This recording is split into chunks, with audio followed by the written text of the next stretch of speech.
Hey guys, hello everyone, कैसे हैं आप लोग। चलिए आज हम लोग बात करते हैं जीमेल स्टैंडर्ड व्यू में एक नए ट्यूटोरियल पर। दोस्तों, जैसे कि मैंने आपको बताया अटैचमेंट के बारे में, अटैचमेंट का ऑप्शन आपको कहाँ मिलता है, सेंड ऑप्शन के बाद। इसी तरह आपको मोर अटैचमेंट्स का भी ऑप्शन मिल सकता है, यानी अटैच मोर फाइल्स या अटैचमेंट्स, मोर अटैचमेंट्स के नाम से। तो उसमें क्या होता है, उसमें 10 फाइल तक हम अटैच कर सकते हैं और लास्ट में डन का ऑप्शन आता है। और इसी तरह फाइल जैसे यहाँ ओपन ब्राउज है ना, तो वो ब्राउज करने के लिए फाइल का ऑप्शन आता है, वैसे ही आता है। तो ये आप ढूंढ लेंगे, ज़्यादा क्रिटिकल बात नहीं है, मुझे उम्मीद है। अब बात करते हैं थोड़ी सी स्क्रीन रीडर पर। स्क्रीन रीडर के ऊपर बात करें तो स्क्रीन रीडर में जो है आपको Gmail use with screen reader का एक ऑप्शन मिलेगा, जिसमें बहुत सारी स्क्रीन रीडर के साथ कमांड दे रखी हैं। वो कमांड्स दे ज़रूर रखी हैं, लेकिन वो इफ़ेक्टिव नहीं है, क्योंकि वो तभी वर्क करेंगी जब इनेबल होगा कीबोर्ड शॉर्टकट ऑन करेगा। और मैं बताऊं, कीबोर्ड शॉर्टकट ऑन भी कर लेते हैं ना, तो Gmail use with screen reader का जो ऑप्शन है वो ज़्यादा कारगर नहीं है। आई होप सो मेरी बात समझ गए होंगे कि जीमेल विद स्क्रीन रीडर का जो ऑप्शन है वो कहाँ मिलेगा। पहली बात तो ये है, जैसे ही जीमेल खोलते हैं, कंट्रोल होम करेंगे, टैप टैप करेंगे, तो Gmail use with screen reader आएगा, या use Gmail with screen reader. वहाँ पे एंटर करेंगे, फिर टैप टैप से टेबल पे आपको पूरा कमांड दे रखा होगा, आप उनको कॉपी करके पेस्ट कर लें अपने वर्ड डॉक्यूमेंट में और उन कमांड्स को देखें। वो ज़्यादा वर्किंग नहीं है, हालांकि होनी चाहिए पर नहीं है। कीबोर्ड शॉर्टकट ऑन है, फिर भी बहुत ज़्यादा कमांड वर्क नहीं करती है, वही वर्क करेंगी जो मैं आपको बताऊंगी।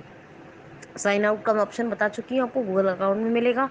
ठीक है, तो ये बात हो गई। तो Gmail use with screen reader को आप तभी यूज़ करें वो जब कीबोर्ड शॉर्टकट ऑन हो, सेव चेंजेस करके रखे हों, लेकिन ये भी ज़रूरी नहीं है कि सारी के सारी वो स्क्रीन रीडर वाली कमांड वर्क करेंगी। आई होप सो कि आप समझ गए होंगे, है ना। तो एक तो बात ये हो गई।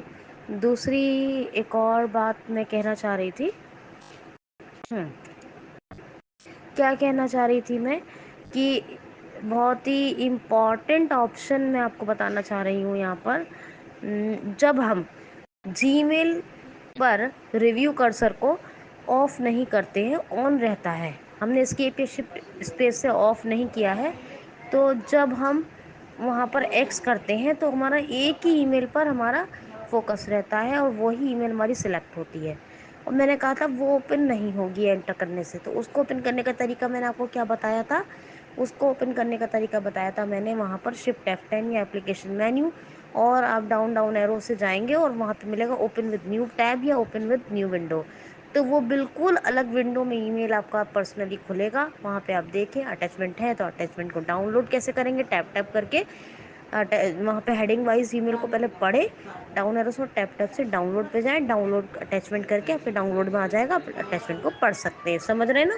तो अटैचमेंट को आप आराम से पढ़ सकते हैं। तो ओपन विद न्यू विंडो या न्यू टैब में ये होगा। और जैसे मैंने आपको रिव्यू कर्सर ऑफ रहेगा तो क्या बताया था, एक्स करेंगे जिस भी ईमेल पर, चेक बॉक्स पे 2 बार एंटर करेंगे तो आपका मेल एक बार में सेलेक्ट होगा, दूसरे एंटर में खुल जाएगा। तो ये बताया।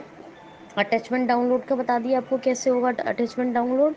तो मैंने आपको बता दिया कि ये ऐसे ईमेल खोले या दूसरी तरह से, अभी बताया रिव्यू कर्सर ऑन है और न्यू टैब भी है, न्यू विंडो में खुलेगा ईमेल, वहाँ खोले और टैप टैप से जाके डाउनलोड अटैचमेंट, डाउनलोड एरो से भी आ सकता है, लेकिन टैप टैप से जाएं, डाउनलोड अटैचमेंट पर बटन पर क्लिक करें, डाउनलोड हो जाएगा चंद सेकंड में। ये ये आपका डाउनलोड हो जाएगा अटैचमेंट। अब जो हम बात करेंगे वो आपको करेंगे गूगल ऐप्स में। गूगल ऐप्स में जीमेल को कैसे स्क्रीन रीडर के साथ यूज़ करते हैं, गूगल ऐप्स में क्या क्या है वो मैं आपको बताऊंगी, लेकिन वो नेक्स्ट ट्यूटोरियल में। Enough for today, thank you so much, thanks for watching, so thanks for listening.